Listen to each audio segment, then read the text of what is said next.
Hey there. Welcome back to Speak AB, Situated Conversations with your girl, Andrea Blackley. So glad that you're here on tonight. And what I want to do is ask you one question. What do you want? See, last week we had a video that talked about who are you? These are 3 words that are so powerful, but yet not easy to answer, not easy to comprehend, not easy to even put time to the side to really think about, right? For many, many different reasons. But when we think about what we want, that's going to take some thought-provoking situations to really put some things in perspective. Now, let me bring it to full circle so you understand what you're getting yourself into when you jump and take that leap of faith into the abyss of knowingness of yourself. That was good. Okay. So this was a couple of years ago.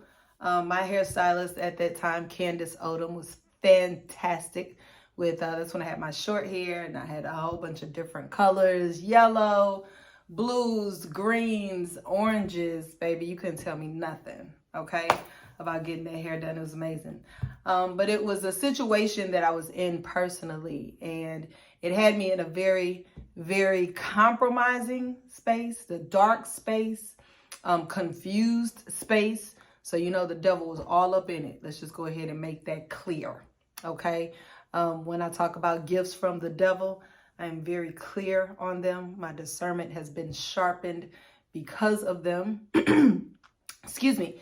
But it wasn't until I was having a conversation about this particular situation one day when I was in the salon. And, here's another side note. You can't allow anybody to put their hands on your head. Considering that the mind is so powerful, right? When it's idle, it's the devil's playground. When it's fertile, it's full of the word of God and other personal development and things that help us grow, to be in control of our emotions and things like that. So we have to go even deeper when we go to get our hair done, when we go to get haircuts, whatever it is. You have to be cognizant and conscious of who has their hands on your crown, who has their hands around your mind, right? Because energy transfers. So that's the sidebar. Now, this particular day, I was talking to Candace about this situation, and she was just letting me do my thing. I love her so much. She was just letting me talk. And when I talk, especially contingent upon what I'm talking about, I get very passionate, okay? Some people like to call it emotional. No, it's passion, right? Put an emphasis and prosody on the whole situation. But I was talking, and when I finished it at one point, she said, okay, AB, she said, I hear what you're saying, and she acknowledged what I was going through and things of that nature. And then she asked the question, she said, so what do you want? And guess what I said? Right, nothing. I didn't say nothing. I literally was in silence. And I was infuriated. I was pissed at myself. Not at Candace, because it's so funny when we talked about it again. I think 2 weeks later when I came to get my hair done, she was like, you were pissed when you left. And I was not upset with her. I love her for this because she provoked that thought. I was angry with myself at the fact that I could not answer her. I could have beat around the bush or gave some BS, but that's just not me. That's not my style. I don't flow like that. And at the same time, it was really like I thought I knew what I wanted, or things that I used to want. Watch this. I don't even want them anymore. Things I used to have goals for and run for and chase after. And it's not that goals or aspirations or dreams have died or changed or dissipated or anything, but it's like the intention has become more purposeful, right? Which influences what it is that we actually want. And that question, watch this, goes beyond material things. That's why it's such a powerful question. And what's interesting enough about it is that we're not asked the question enough. We don't ponder it enough. We don't challenge each other enough. Or maybe some people do, right? So obviously those that do, fantastic. Like, help your brothers and sisters out that's not there yet. I was one of those that was lost in the wilderness. But now, I'm taking the initiative to bring awareness to this question and to the simple fact that a lot of people don't know what they want, and some people are ashamed to admit it. Who cares what other people think? When you have a burning desire to become better, to achieve your goals, to grow, and you grow out of caring what other people think, and even that's a process, but when you start getting there and you start practicing that, right, man, you'll salivate. You'll salivate just for the opportunities to take the understanding of yourself a little higher. And then you'll realize that sometimes you end up, I've been saying this, you can't really lose people who are meant to be in your life, right? We've already heard the cliche, people in your life for a reason, a season, a lifetime, things of that nature. But as you can continue to grow and to find out who you are and what it is that you want, right? And you're getting more specific. It's not shallow wants.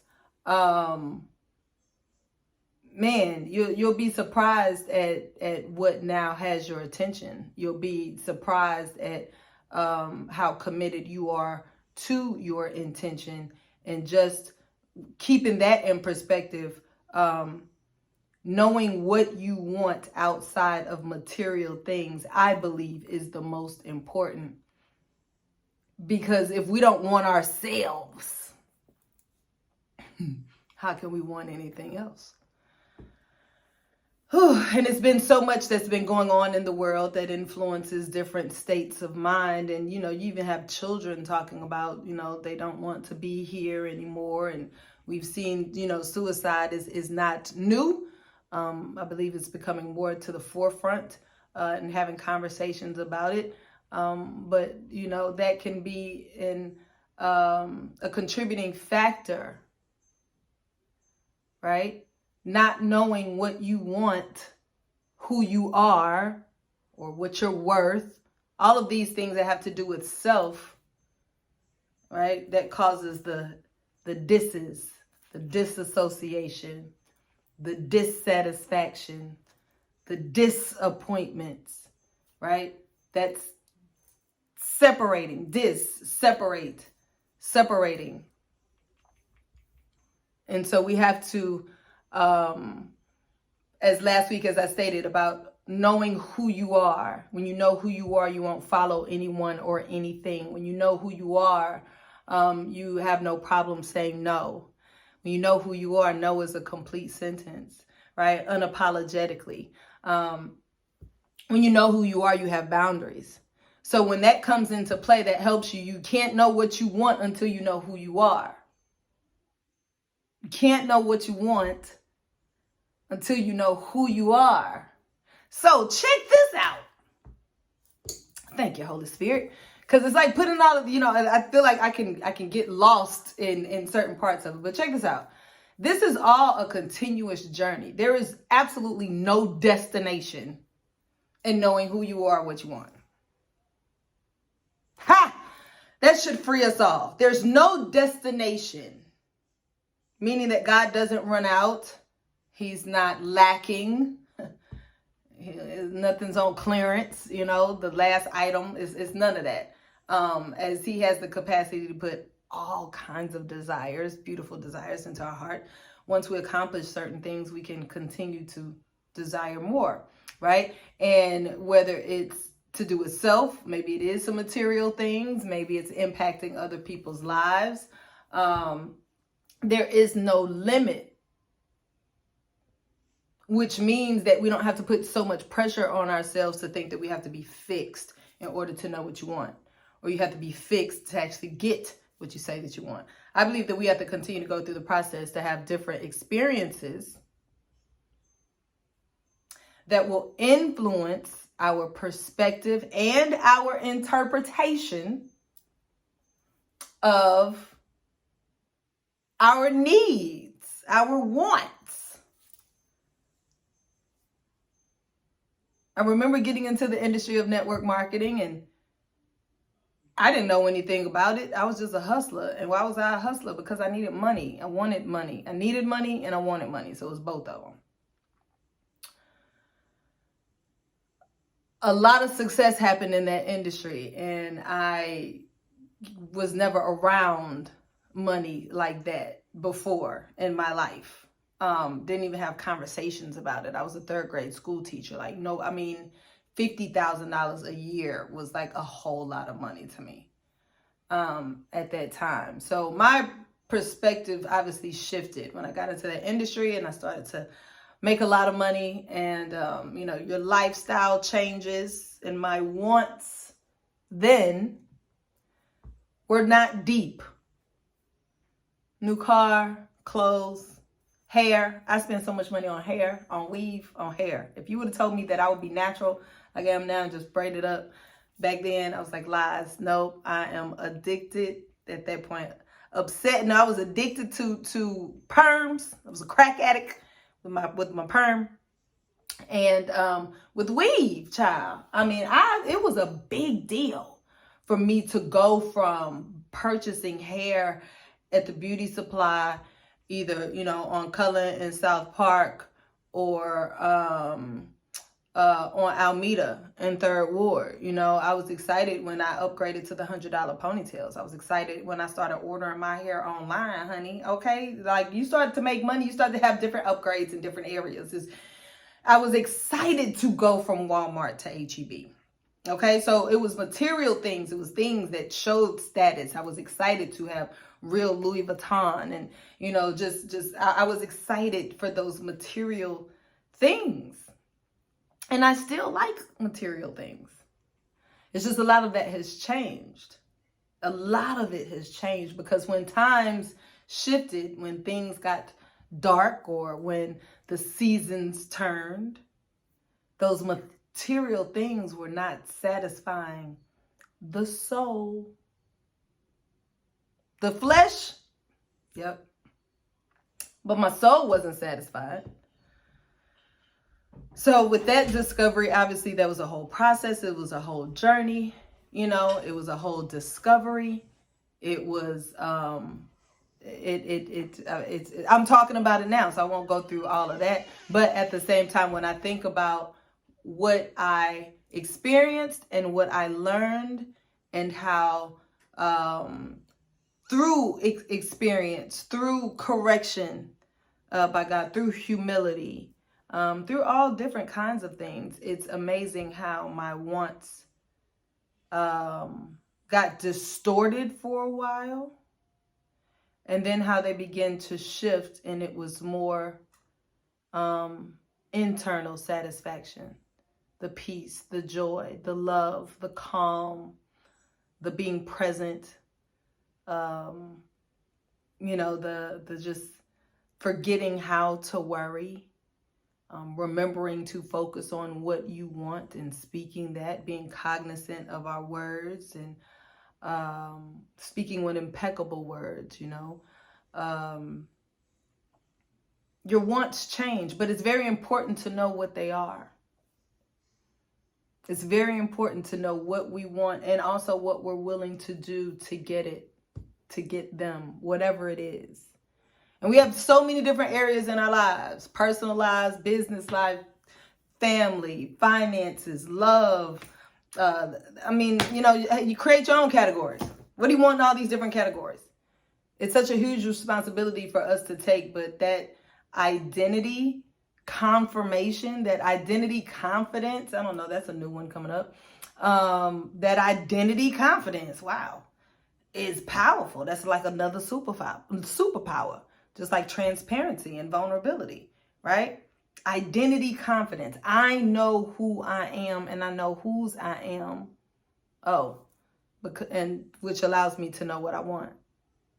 So when someone tries to come to you and offers you something, a business opportunity, a date, anything, and it is not on your list, it is not on your menu, you are open to consider, you are open to listen, you know, respectfully, be calm, be cordial, right? But we can also be cordial and be calm and respectfully say, no, thank you for thinking of me.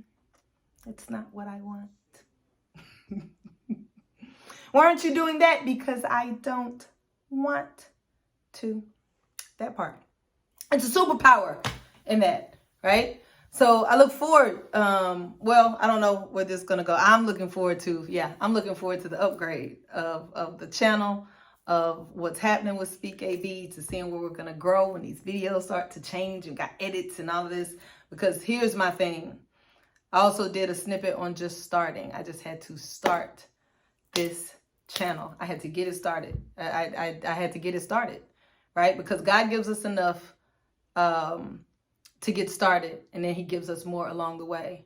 I knew, watch this, that I wanted a presence on YouTube in an impactful way, but I didn't want to rush it. I didn't want to premeditate on things, if you will. I didn't want to do it prematurely, not doing it for approval of anybody, but I definitely wanted to do it when it was a time of healing, in a space to where I'm not bleeding all over social media. But I'm confident in my growth. I'm confident in my continual growth. I'm confident in who I am, open to share what I've learned from experiences, my shortcomings, my strengths, all of that. But when we know what we want, because we know who we are, then we can help deliver that message to other people, to help them get to the same place too. All right. So I celebrate you right now. This is 2023, the year of plenty of victory, where we're going to get maybe everything that we want. Like if God say no, we just got to leave it at that. But to everything that he says yes to, that's what's fantastic. And remember, one of my favorite scripture for the year, it's 1 Corinthians 2:9. Eye has not seen, ear has not heard, nor has a man's heart, has it, oh goodness, Lord. Eye has not seen, ear has not heard, nor has a man's heart known what God is going to do for us. I know I botched that up, but you get the point, right? Just nobody knows. I'm looking forward to the testimonies where we're just like, oh my gosh, this is going on, but I didn't even have this on my list. Well, everything is God. So what we want, as long as it's what God wants, we'll probably get that and then some. Thank you for tuning in. Remember to subscribe, like, and share this video. Pardon my mess up, but it's all right. We're going to rock this thing out. I enjoy doing this. I look forward to seeing you on the next video. Thank you.